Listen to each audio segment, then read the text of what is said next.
I can start when you help you navigate some of the classes that may be a little challenging. So welcome, and without further ado, I'm going to turn it over to Dr. Carolyn Hall. So good afternoon, ladies and gentlemen. My name is Dr. Carolyn Hall. I am the coordinator of assessment and continuous improvement at Cheyney University. I am in the building with the president, okay? So if you guys ever want to come visit me, come holler. So today, what I really want to talk to you about is a way to improve your skills in college composition, right? And you may say, well, Dr. Hall, what, you say you're the coordinator of assessment. How are you going to be teaching us about writing?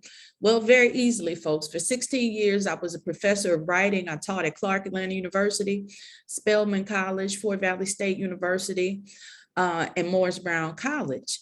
And so I know some of the struggles that many students have.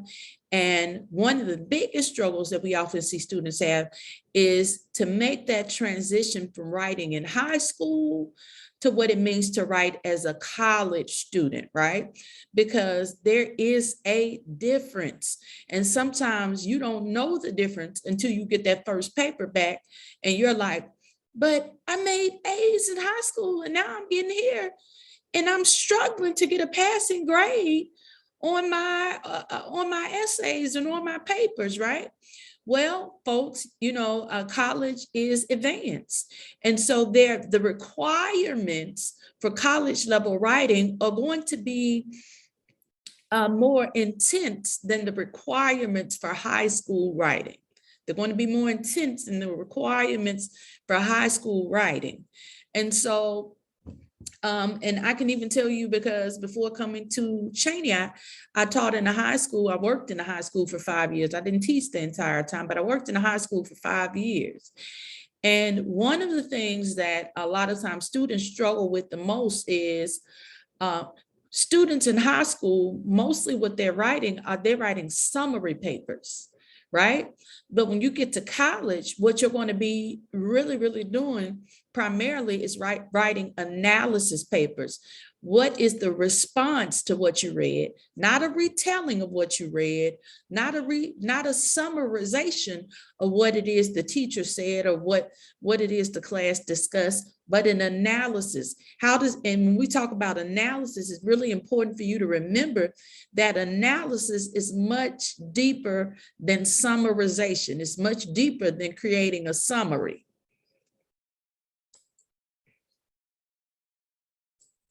My slides won't change. Oh, I'm changing them on the wrong thing. Okay. Can you see the slides, Miss Tracy? Okay, there we go.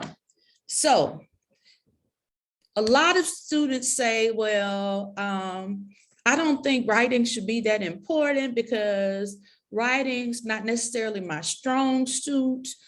I'm a math major, I'm a science major. I'm not going to be doing this in the future, but I want to tell you guys, that's all cap. Let me tell you why. Because the truth of the matter is that we're living in an environment where corporations, right, these jobs that hire you after college are looking for people that know how to write and critically think. In fact, that when we talked about that whole analysis piece, when you're writing response papers in your college level courses, that's analysis. Analysis requires critical thinking. And so the very first place that a lot of these jobs are looking for your ability to be a critical thinker or an analytical thinker is what you write in the job applications, right?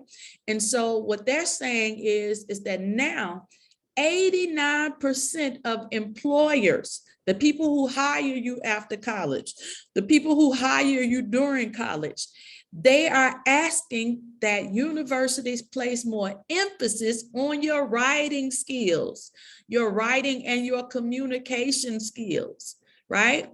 And so these things, this writing, this critical thinking, and this communication all go hand in hand, right? And so writing, if you want to be really, really honest about it, writing is really just you learning how to articulate what is in your mind and put it on paper. Articulation, when you hear somebody say she's very articulate, what that means is that that person knows how to clearly express themselves, right? That person knows how to clearly express themselves. The ideas that they put out are clearly expressed and people are able to easily understand them. So if you're writing a paper and you're making bad grades on your paper, what your teacher is essentially saying is that this paper is not been articulated.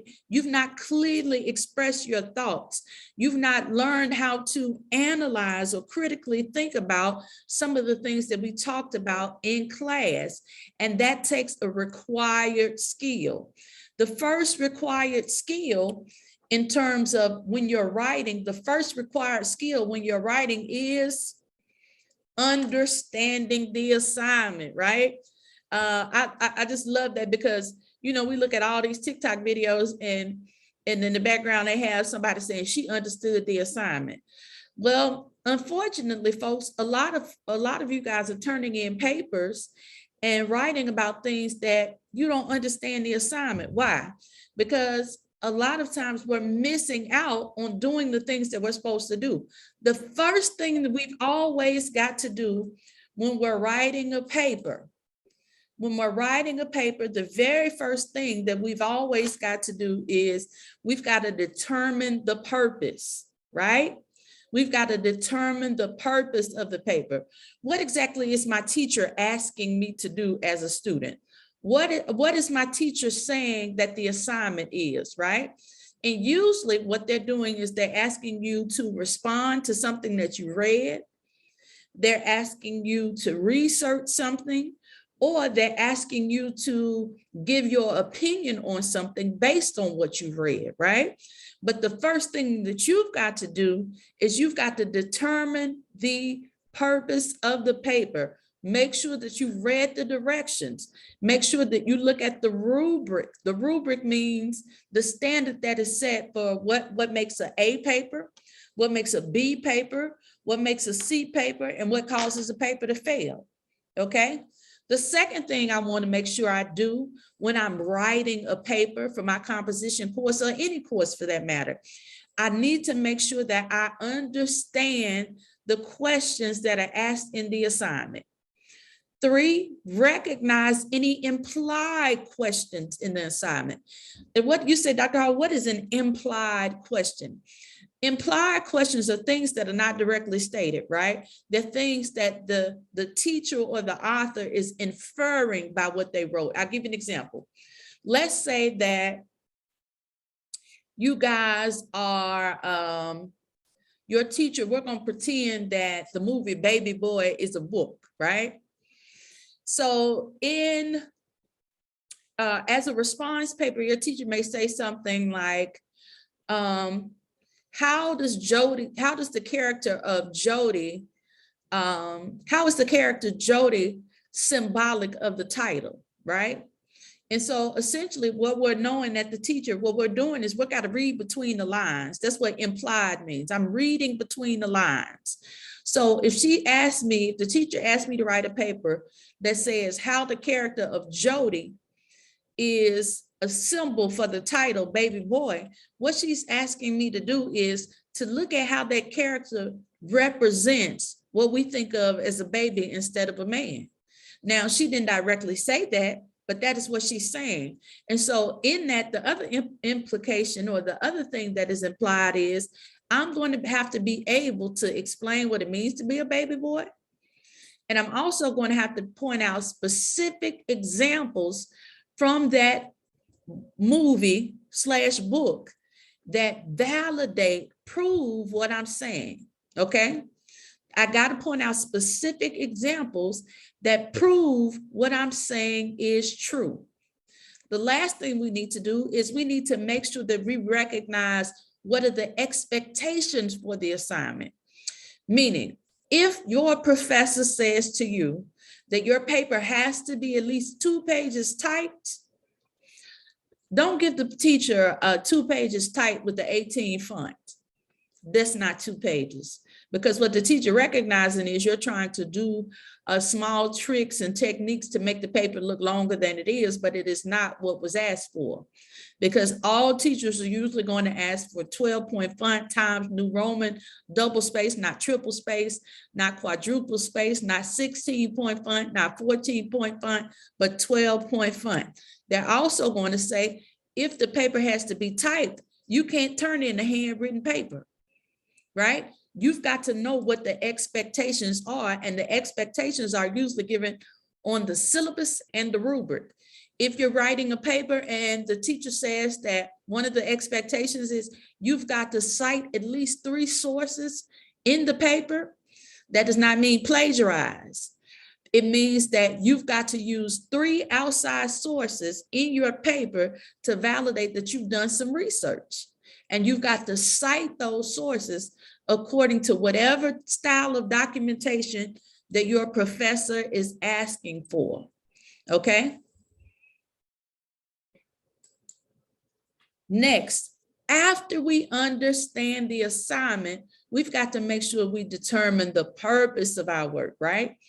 Determine the purpose of our work. And usually how we determine the purpose is we're going to make sure that we read thoroughly the directions of the assignment that are given. Read thoroughly the directions of the assignment that are given. And that starts with 1, summarizing information, right? But your whole paper is not going to be a summary. It just means that you're going to go back over what it is that you read or what it is that was discussed in class. You're going to make some notes, and you're going to make sure that you include some of that in the context of your paper, right? That's a brainstorming exercise that should happen in the beginning of the writing process. Number 2, analyze any ideas and concepts. Analyze any ideas and concepts that stand out. You said, well, Dr. Hall, how am I supposed to know what stands out? Because you know what stands out by virtue of how much time an author spent explaining something or talking about something, right? For example, if we look at, because I don't know what books you guys have read or are reading, so I know you all have seen Baby Boy because they show it every day on BET. Okay, especially in the summertime. So we're going to go back to Baby Boy, right? So let's say that one of the concepts that we know in Baby Boy is that Jody is a baby daddy. He impregnates a lot of women and gives them babies that he doesn't take care of. We see a lot about that because we see these different women who keep showing up at his job or anywhere that he is with a baby that, you know, that belongs to him. All right. So if we know that is something that the writer or director spent a lot of time on, we need to think about what does this mean overall in terms of the point that we're trying to make. Now, you remember in the beginning, I said the assignment was to explain how the character Jody is emblematic, which means symbolic, right? An emblem for, he stands for the title Baby Boy. Well, one of the things we know about babies is that babies can't be held responsible for anything. They lack the fortitude. They lack the wherewithal to have responsibilities. Well, that's what we see in Jody. And so if I'm saying this, I've got to point out specific ideas and concepts that actually happen in the text or in the movie that prove that what I'm saying is correct. The next thing I want to do is I want to make sure that my paper has a position on something and that I am defending it. Well, you said, Dr. Hall, what does it mean to take a position and defend it? When I'm taking a position on a paper, that means that I'm saying something. I need to make sure that I'm saying my opinion. Now, that does not mean, because remember, you're in college. College papers should never be written in first person unless you're writing a narrative or an autobiography, and you're not doing that. Every paper should be written in third person. That means we should know at no point see, in my opinion, I think, I feel, I believe. No, it should always be written in third person. And so what happens is that helps a reader to avoid formulating a biased perspective, because you need to write it in a voice that says it's for all people, even though it's your opinion. So what does that look like? That looks like one might say that one one often believes, many people have said throughout the course of the book, the writer suggests, notice I'm using third person pronouns, them, they, one, right? Those are pronouns that suggest third person. So this should be included in your writing, but you still should take a position. Let me tell you why this is important. Because a paper that argues two perspectives is a neutral paper. Got to pick one side and stay on it and argue that side. Doesn't matter if you don't think everybody's going to agree with you. What matters is that you have to prove your point through your ideas, concepts, and research, okay? Next thing, combine ideas and several sources to create your own argument. That does not mean that my paper is going to be full of other people's opinions or outside research. No, but it does mean that I put enough outside sources and research in my paper to strengthen the points that I'm making. Because as a student, even though I'm a scholar in training, I'm not an expert on anything as of yet. So I need to make sure that I see what the experts are saying about what it is that is being asked so that I can prove my point in a more diplomatic fashion. Okay, so after I understand the assignment, now I need to know, how do I respond? How do I respond to what is being asked of me? So if the teacher gives me this assignment, how do I respond, right? So most college writing assignments are either going to ask one of two questions, how or why, right? How did something happen or why something happened? Because what happens is that with both those questions, how and why, it means that you're going to have to write an analysis paper. It's going to require some critical thinking. That means that I'm going to have to look beyond what was said to what was implied, right? And I'm going to give you another example of what that looks like. Let's pretend that Savannah and I are having a conversation. And Savannah asked me, Savannah, give me a fella's name. Give me a fella's name. James. James? Yeah. Oh, okay. So Savannah's my homegirl, right? Savannah says, my first name is Carolyn, so I'm gonna say Carolyn. Savannah says, Carolyn, I'm really feeling James. Like, I see him every day in the cafeteria. He's like super fly. Like every time I see him, you know, he got that drip. Oh, I'm feeling him, right? So she was like, what you think? What you think? So I say to her, let me talk to him, right? So I come back from having talked to James and I tell Savannah, I still need you to be present because you're going to tell me what's happening here, right? So I come back to Savannah after I've talked to James and I say, and she said, what happened, girl? What'd he say? What'd he say? And I say to Savannah, well, you know, he's think you're real cool or whatever, but you know, he like, you know, he got some other stuff going on. He ain't trying to talk to nobody right now. Like, but he think you cool though. Savannah, what is James? What am I telling you about James? You telling me that, well, basically I can get from what that you're telling me is that he kind of a liar and he don't really own his stuff. He got to make excuses and all that stuff. He claimed that he handling this. I don't know, like, if you really can't tell a girl straight up that you don't want her, I don't know. Like, if you can't tell her the truth or something, you gotta. I'm really telling you, James ain't feeling you like that. But I'm trying to be nice. Like you just saying, like you just like, you know, like you really trying to be nice about him, like curbing me, kind of. Right. So I'm trying to tell you he don't like you without hurting your feelings, right? Now, did I say James don't like you, girl? Did I say that? No, I'm just using excuses for it. Not excuses. We want to use academic language. It was implied by what I said. Does that make sense? Okay. Yeah. So it was not directly stated. It was implied. Okay. It was implied. There we go. So what happens is that when you're reading these assignments, folks, most times when the teacher asks you, well, what is the author trying to say? They're not asking you to repeat what the author said. What they're asking you is what is implied?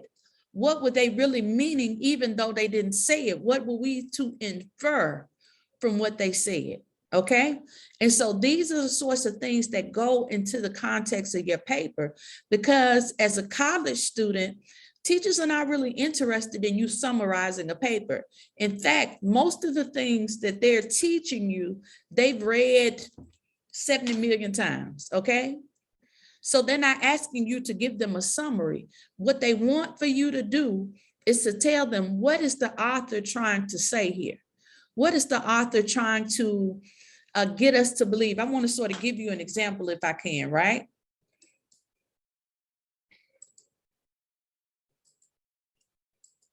I'm going to give you an example that I think will really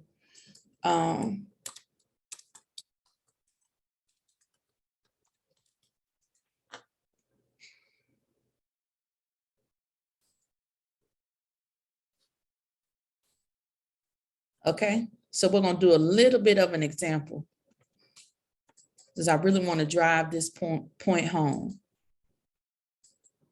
Okay, this is one of my favorite poems. And this is a poem by Langston Hughes called I Too, right? So we're looking at this poem, and the poem is really, really short, but it's got so much stuff in it. It's layers and layers of stuff in this. So let's say that I'm your teacher, right? And I have you read this poem. And my question to you is, you're going to write a 2-page paper that explains what is Langston Hughes really saying about America in this poem. Okay. This is the kind of assignment that teachers would usually give. You're going to write a 2-page essay explaining what is Langston Hughes really saying about America in this poem. Okay. So this is where we talk about, this is how we talk about analytical thinking and critical thinking and implied meanings. All right. So I'm going to read the poem. It's really short, but we're going to have some call and response. I'm going to ask you guys some questions. I too sing America. I am the darker brother. They send me to the kitchen when company comes, but I laugh and eat well and grow strong. Tomorrow, I'll be at the table when company comes. Nobody'll dare say to me, eat in the kitchen then. Besides, they'll see how beautiful I am and be ashamed. I too am America. So if I were your teacher, I would ask, write a 2-page paper explaining what Langston Hughes is saying about America. Write a 2-page paper explaining what Langston Hughes is saying about America. Now, even though it is never directly stated, the first thing that we know is a theme here is racism. Does he anywhere in the poem say anything about racism, anybody? No. Okay. Well, Not directly, no. Okay, so where am I getting that from, that this poem is about racism? When they send me to eat in the kitchen. And when he said he was a brother. When he say I'm the darker brother, right?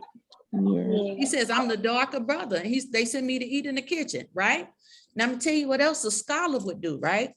The scholar in me would research the time frame that this poem was written.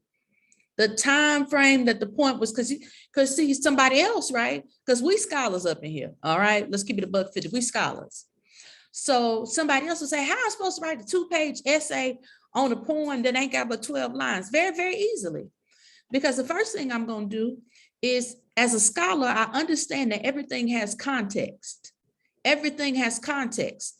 So the first thing that I'm going to do, if I'm really going to understand what the author is implying with this poem, not directly stating, but what he's implying in this poem is, I'm going to look up the time frame that the poem was written, right?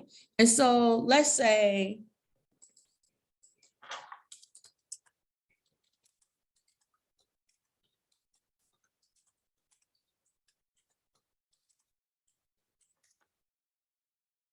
Okay, so Langston Hughes wrote this poem in 1926, right? Now, what was happening in America for Black people in 1926?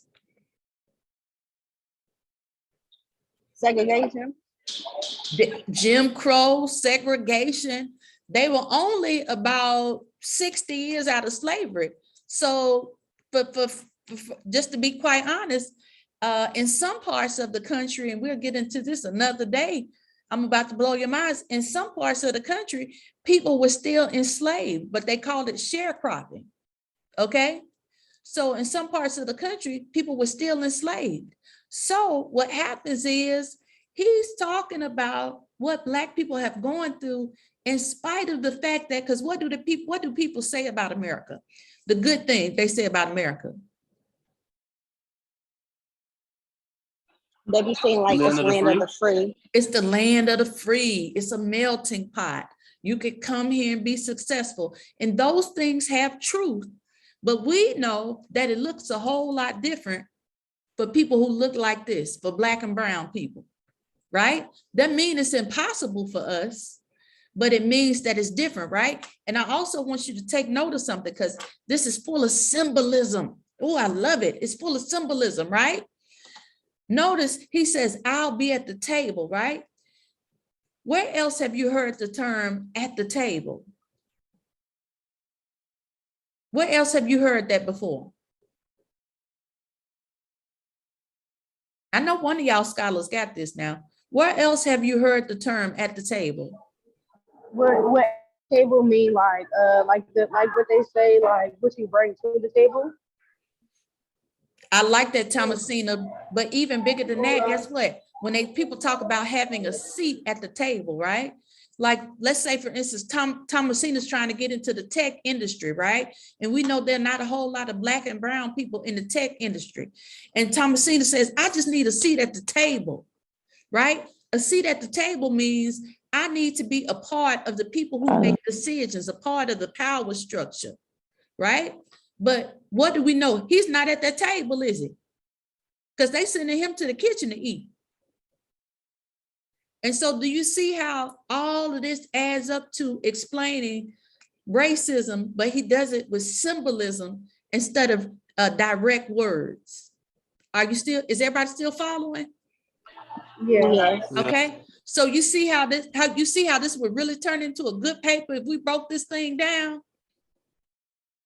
And so this is more than us summarizing. This means we're putting on our thinking caps and we're really, really analyzing what is this author saying, right? And that's where main ideas, see, this is a problem because in high school, a lot of times when they teach students about main ideas, they'll say, well, what was the author saying in this text? That automatically leads to summary. No, main idea, and I'm gonna put it in the chat.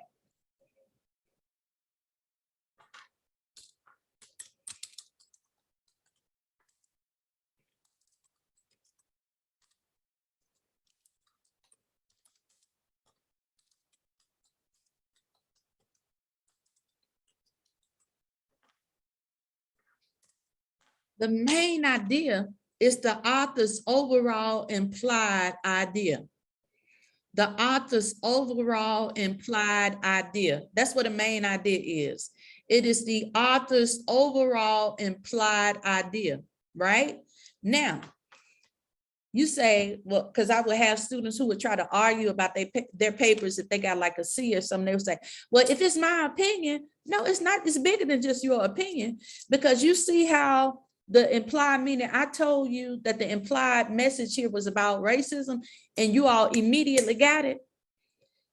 Even though that was my perspective, right? It was a correct perspective and it was backed up by what the author said. This can't be just me talking out the side of my neck. I've got to be able to validate, which means to prove what it is that I'm saying through the context of the ideas and exemplars that the writer is giving in their work. And that is what I talk about in my paper, right? So guys, I'm going to stop and I'm going to ask you some questions. Is this making it kind of easier to understand when we talk about what college level essays are really asking you to do? Yeah. Yes. Okay, does anybody have any questions so far? Like, well, Dr. Hall, how do I get started? You know, when I write these essays, like, does anybody have any questions so far? Well, I The have hardest trouble part. writing essays sometimes. So, oops, I'll go sorry, with go ahead. Erica first, and then I'm gonna come back up to Savannah. Go ahead, Erica, tell me. And Okay, so I suck at writing papers. So no, like you we have don't. a Take that paper. out your vocabulary. Take it out. Okay, I'll take it out my vocabulary. But I'm having trouble writing papers, and we actually have a paper coming up soon from my English class, and we're talking about poems as well. We're going off of a couple poems that she wants us to go off of, but I don't know. I guess I just have trouble. Like I can start it and put everything in one paragraph. It's the stretching it part that I have Okay. trouble with, I guess. So let me see if I can create a blackboard, right? I want you to go, and I want you to think you're done for doing this, because let me tell you something. I've written a dissertation for my doctorate. I've written 7 books. And every time I start a project, do you know I have to brainstorm like I'm in elementary school? And let me tell you why.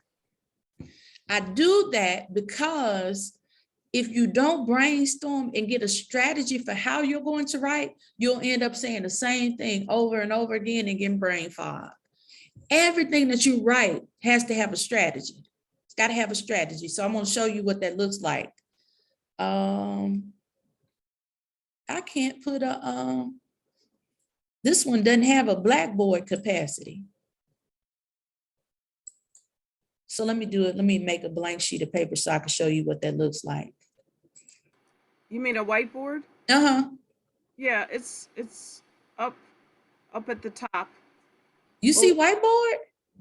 Yeah. I don't. I wonder if I can put it up and you do it? Does that Yeah, work? would you? Okay.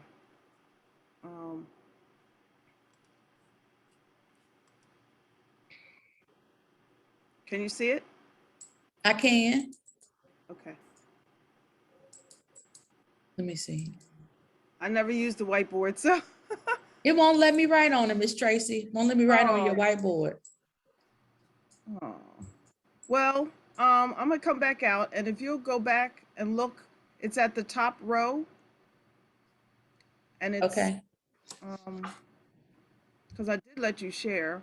Let me come out of this. And you say the top row. So the top left is us, Uh-huh. and the next one is screen 2. That's something I have, and then the next one is the whiteboard. I have none of that. Okay. Nope. I'm just gonna have to go old school and get a sheet of paper and show everybody what I'm talking about. Okay.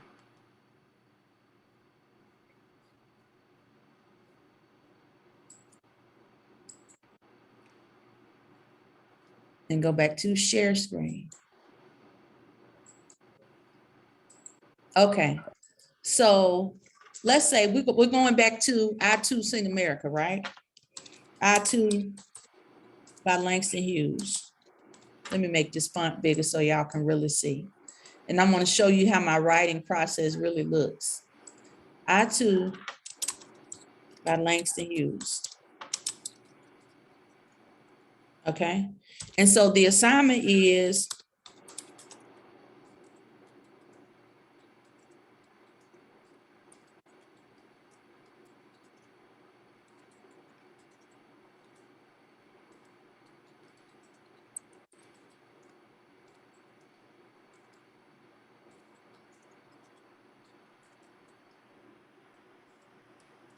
okay. So does this look kind of similar to like a writing assignment that your teacher would give? Would they give an assignment like that? Yes. Okay. Yes. Okay, very good. Okay. So your assignment is to write a 2-page paper. Write a 2-page paper about racism in America based on Langston Hughes' I Too, right? So as we think about that poem, what are some things? we think about Langston Hughes' poem and we think about racism, what are some things that come to mind? Throw some words at me. Because what we're doing now is called brainstorming. So give me some words that come to mind.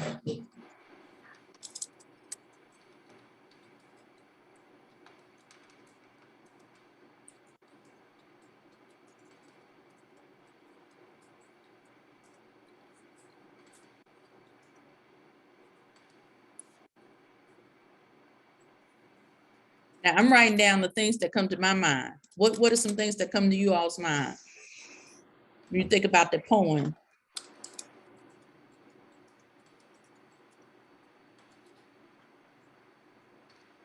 Is it weird that I thought of a movie, Okay, what movie? The Django? Okay. Mm.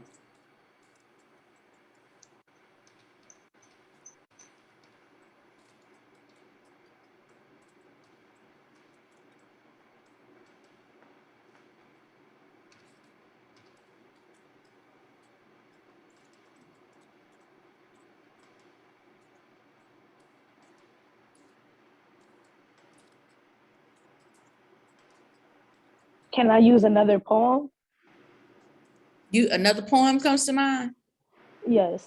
Okay, what's the Um, other poem? Actually, the poem that I'm working on in class, it's called "We Are the Mask" by We Paul Wear the Mask by Laurence Claude Dunbar. McKay. I love that Mhm. one too. Mhm.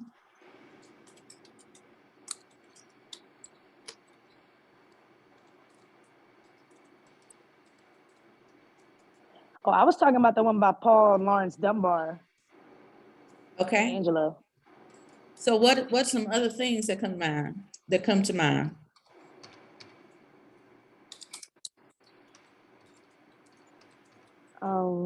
Not really being free, but free, I guess. Mm,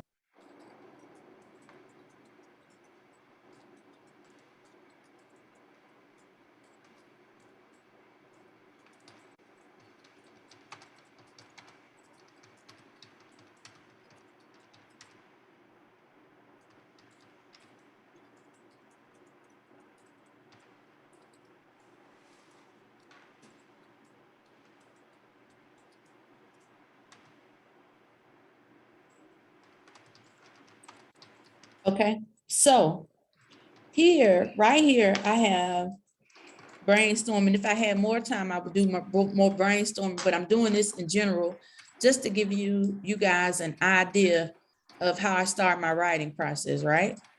So I have these words that came to mind when I was thinking about the poem. I got racism, segregation, Jim Crow, systemic racism, Black poet in the 1920s, to Django, powerless, prejudice, inferior treatment. We Wear the Mask by Claude McKay, mistreatment of Blacks, not really being free, being invisible, America's supposed to be the land of opportunity, freedom, American pie. These are all things that come to mind, right? Now, in order to narrow this down, now this doesn't mean I can't use the rest of this stuff, right? But of these ideas, which three are the broadest? Which three are the broadest ideas? Meaning the biggest ideas. Which of these three are the biggest, broadest ideas? Racism. I would say racism is the first one. Okay, that's one.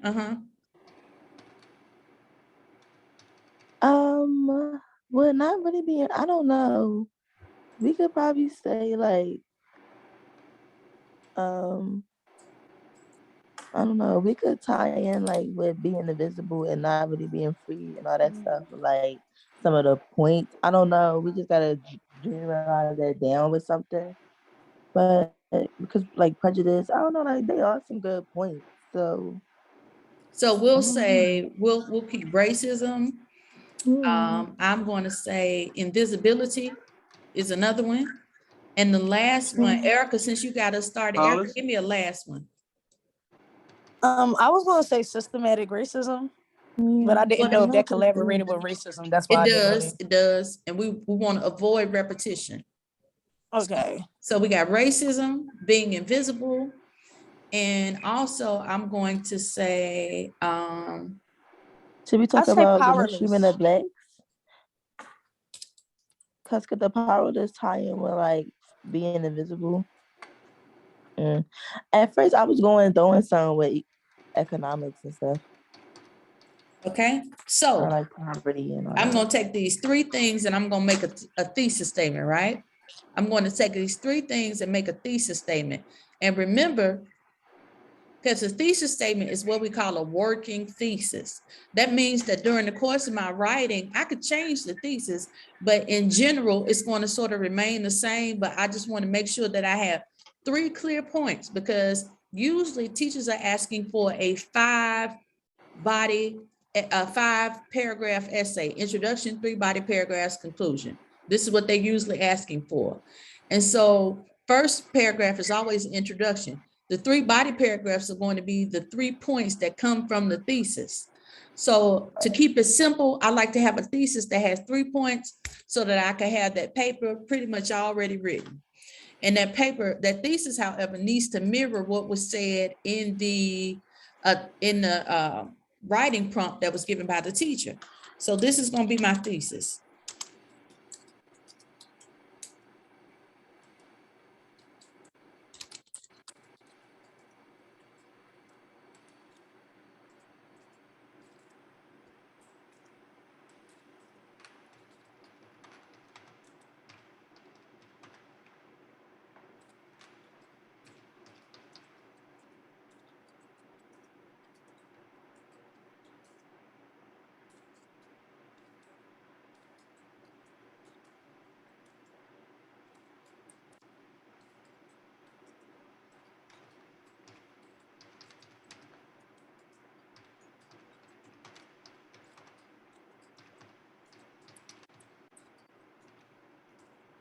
Okay, so we got, this is my working thesis. I might change it a little bit, but what happens is this helps me to have basically my body written, because now I've got what it is I'm going to talk about in each of my body paragraphs.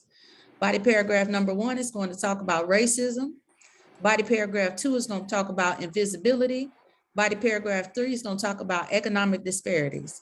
And I answered what was said in the prompt. I understood the assignment, because she's saying that she wants me to talk about what this poem is really saying about racism in America. So my thesis statement says, Langston Hughes, I too examines the issues of racism, invisibility, and economic disparities heaped against Blacks in America. Simple, to the point. But it all started with a brainstorm. Is everybody still following? Mm-hmm. So now, because Yes. I want to make sure that I don't run into what Erica said, which is where all this could be put in one paragraph. Now what I need to do is I need to get myself a working outline. I'm going to take this thesis and I'm going to create an outline.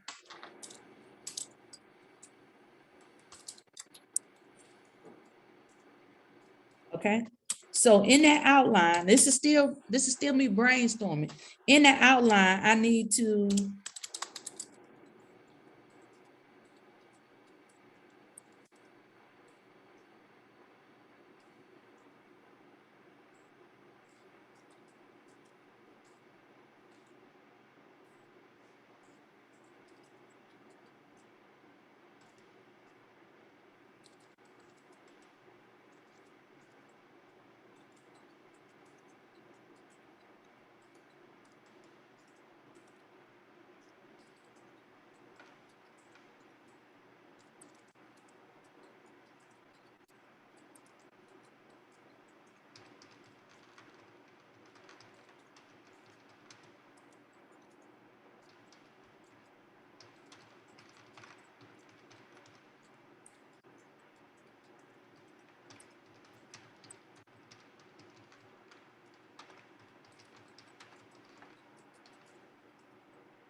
okay, so here I go, right? So now in this introduction, I've told you exactly what it is that I'm going to do in the introduction paragraph. I'm going to give a little bit of a background on Langston Hughes. There may be 1 or 2 sentences.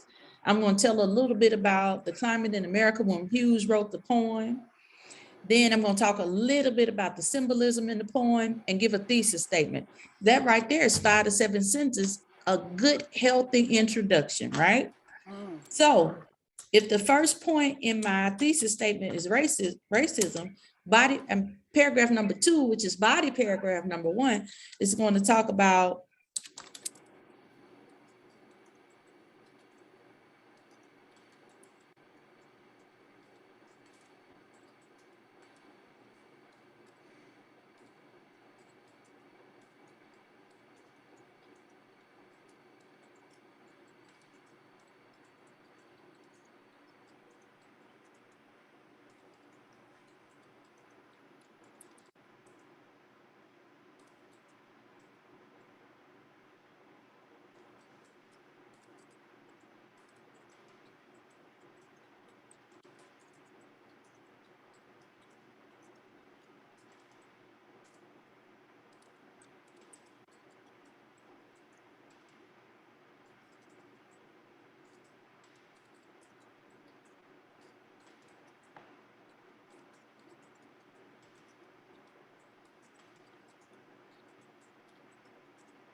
okay. So do you see how with this outline already, I'm breaking down my paper and then I'm giving my paper a focus, a specific focus, and it all points back to the poem? Is anybody seeing this? And this looks a whole lot different in summary, because I'm not just repeating back to you what Hughes is saying, but the whole intent is for me as a scholar is to tell what the author is implying. What is he saying without directly stating it? When he gives me all of this symbolism in the poem, what do these symbolism mean? Talking about people working in the kitchen. Well, one of the things we should know, we should have learned from history class is during that particular time frame, the 1920s, that a lot of Black people worked as domestic servants. So even that symbolism meant something, right? I can include that in my paper in some way that talks about how a lot of them were relegated or made to do domestic work, no matter how educated they were. That's something that can go in the paper and validates what he's saying, even though he's talking about race in a very symbolic fashion, right? And so, but in order for any of this to happen, I've got to make sure I get a structure for my paper before I do any of this. Everybody still on the same page with me? Yes. Is it making a little bit more sense? Yes. Okay, anybody have any questions about anything that I said so far? Well, folks, it's time for us to wrap this up, but I want you to make sure that you're doing these things. So I'm gonna go back through really, really quickly because I believe in a good wrap up, right? So number 1, make sure that you understand the assignment. That means that you got to thoroughly read the directions that your professor has given, right? That also means that you've got to look at that rubric, whatever it is that the details are for that particular assignment, and understand what the expectations are. If they say it's got to be 2 pages typed, that means 2 pages, not a big Flintstone font, but 12-point Times New Roman. That means that I can't try to plagiarize my paper, but that means that they're asking me to explain my level of comprehension about what it was that I read. Number 2, you need to make sure that before you start writing, that you brainstorm, jot down all the ideas that come to mind about the reading, even if you connect them with other things that you've read or you've seen that further your point, but you got to make sure that it furthers the point to be made about what the teacher's asking. If it's too much of, I got to find a way to grasp and I got to ask you what you mean, then that's not a good paper, because you're not going to be there when I grade it, so I don't have time to ask you, what were you trying to say right here? If I got to do that, it should be evident. Remember the word I used in the beginning is that it should articulate, right? Which means to express clearly, easily to understand, right? Okay. Number 3, create an outline after you do this little brainstorm. Make sure you create an outline, because the outline is going to give you a skeletal structure for your paper. Number 4, you want to then write the paper, but you need to make sure that you write and rewrite again to get rid of grammatical errors. That's easy to get rid of, right? But make sure that the structure makes sense. And most times your teacher doesn't have, unlike high school, nobody's going to look at the paper before you turn it in. We're not working with that kind of time. People don't have that kind of time. They really don't have that kind of time in high school, right?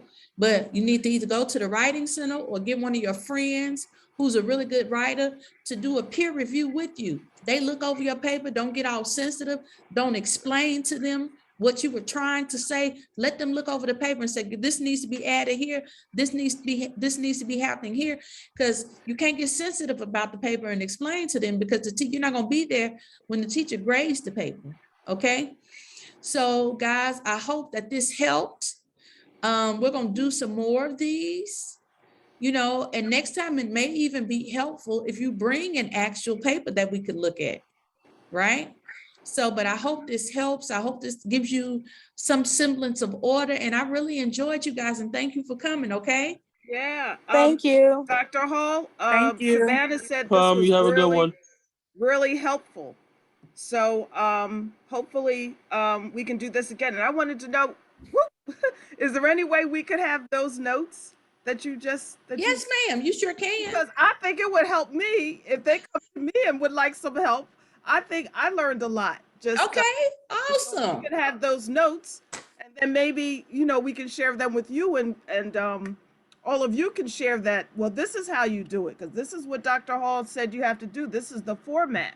So I'm definitely going to let Dr. Collins and Dr. Pollard know that that you've come. And like I said, I hope no one minds me putting their name, because I'm going to give y'all all a shout out on the hub, and maybe we could do this again, Dr. Hall. Okay, I would love to. And Erica, don't ever say that again, what you said in the beginning, right? Yes. You have to say, how are we going to change this? How are we going to change this?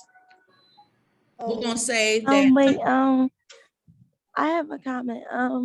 Can you put your email in the chat, please? I sure can. I sure can. Thank you. The guys, okay, they stop calling. Okay, and Savannah, is this a smize? You said who? Am I smizing? Like your picture? You look beautiful. Oh, thank you. Okay.